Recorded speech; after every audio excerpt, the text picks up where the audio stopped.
Hey foodies, it's Crystal. Welcome back to my Gadget Kitchen.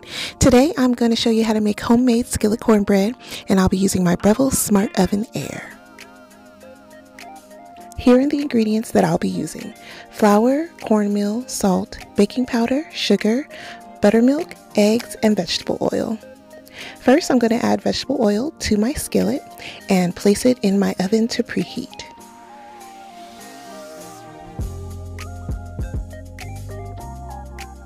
Next, it's time to combine all the ingredients.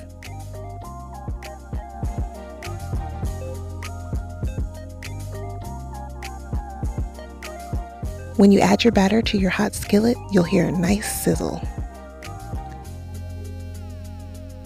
Place it in the oven and bake until a toothpick comes out of the center clean.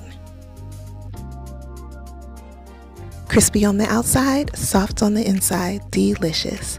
Thanks so much for watching, and remember, get out of that drive-thru and get into the kitchen. Bye!